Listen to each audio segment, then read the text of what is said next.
অবশেষে ইরান শয়তানের গ্রুপ ইসরায়েলের উপর হামলা করেই বসল।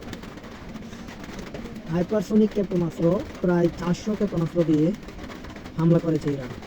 এতে করে ইসরায়েলে 2টি গ্যাস ক্ষেত্র উড়ে গেছে এবং 2টি বিমান এয়ারবেস ধ্বংস হয়ে গেছে। 2টি এয়ারবেসের সাথে সাথে দাজ্জাল বাহিনী অর্থাৎ ইসরায়েলের 20টি পঞ্চম প্রজন্মের যুদ্ধ বিমান F-35 এবং অনেকগুলো F-15 যুদ্ধ বিমান ধ্বংস হয়ে গেছে। একবার আরেকটা বিষয় প্রমাণিত হলো, যেমন আমরা এতদিন ধরে জেনে এসেছি যে আয়রন ডোম এত শক্তিশালী, আমি মনে করতাম এটা মনে হয় এত শক্তিশালী যে সীসাডালা প্রাচীরে নিয়ে আকাশের মধ্যে এমন প্রতিরোধ ব্যবস্থা গড়ে তোলে। কিন্তু এখন বুঝতে পারলাম এগুলো সব কিছু হচ্ছে গাল গল্প, চাঁদাবাজি, অস্ত্র বিক্রির দাম। তো ইরানের যতগুলো ক্ষেপণাস্ত্র চলেছে এর মধ্যে 90%ই লক্ষ্যবস্তুতে আঘাত করেছে, আর মাত্র 10% ইন্টারসেপ্ট করতে সক্ষম হয়েছে ইসরায়েলের তেল মাখানো আয়রন ডোম। আসলে তারা যতটুকু কাজ করে এর চেয়ে বেশি তেল মালিশ করে।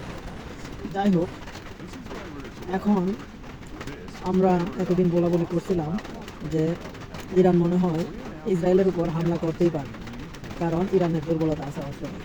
এই সব কিছু ভুল প্রমাণিত করে ইরান নেতানিয়াহুর গালে কষে লাথি মারল। এতে আমরা সবাই আনন্দিত নাকি আনন্দিত না, আশা করি কমেন্টে জানাবেন। ইরানের এই হামলা প্রমাণ করে যে আসলে কোনো দেশ থেকে অস্ত্র কিনে শক্তিশালী হওয়া সম্ভব না, নিজেরা যদি অস্ত্র তৈরি না করা হয়।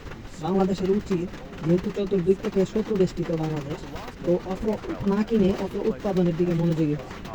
অস্ত্র উৎপাদন যদি কোনো দেশ করতে পারে, ওই দেশ সামান্য কিছু অস্ত্র উৎপাদন করলেও অন্যান্য দেশ ওই দেশকে ভয় পায়, কারণ তারা মনে মনে ভাবতে থাকে যে আসলে তারা অস্ত্রকে নিজেরাই তৈরি করে মনে হয় অনেক কিছু তৈরি করে গেছে, তাদের সাথে লাগতে যাবো না, কি দিয়ে কখন আক্রমণ করে বসে কোনো ঠিক হবে। আসলে ব্যাপারটা তাই। আপনি অন্য দেশ থেকে যদি, বিশেষ করে এই ইউরোপ কান্ট্রি, পশ্চিমা বিশ্ব থেকে যে সমস্ত দেশ অস্ত্র কিনেছে, তারা যুদ্ধক্ষেত্রে এই অস্ত্রগুলো কখনোই ব্যবহার করতে পারে না।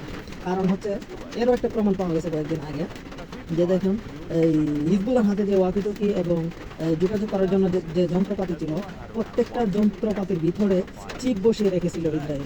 ঠিক তদ্রুপ পাকিস্তান এবং অন্যান্য যে বড় কান্ট্রিগুলো আছে, সৌদি আরবের, আরব কান্ট্রির যে ব্যাককল কান্ট্রিগুলো আছে, তারা যে আমেরিকার অস্ত্র কিনে বড়াই করে যে আমরা এতগুলো কিনে রেখেছি, এই করবো সেই করবো, আসলে এগুলো খেলনার জিনিস ছাড়া আর কিছুই না। এটা প্রমাণিত হয়ে গেছে, এখন আর চাপাবাজি করে বলতে হবে না।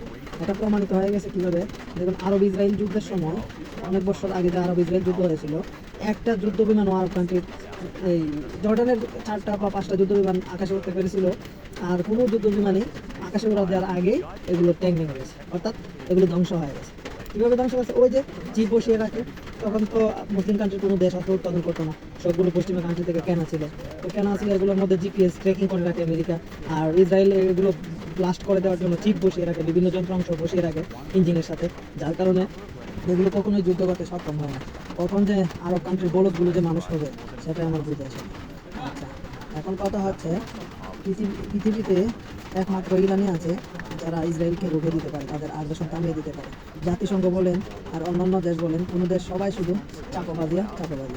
এখন দেখা যাক, এখন যদি ইসরায়েল এবং ইরানের মধ্যে সম্পূর্ণ যুদ্ধ বাঁধবে না কখনোই, কারণ দুটো দেশ, একটা দেশ আরেকটা দেশকে ভয় পায়, কারণ সবাই মনে করে এখন এই দুটো দেশের কাছেই পরমাণু অস্ত্র রয়েছে। পরমাণু যুদ্ধ শুরু হলে কারোই কোনো লাভ হবে না। ওকে, ধন্যবাদ। কমেন্টে জানাবেন যে ইরান যে ইসরায়েলের উপর হামলা করলো, আপনি কি খুশি নাকি অখুশি।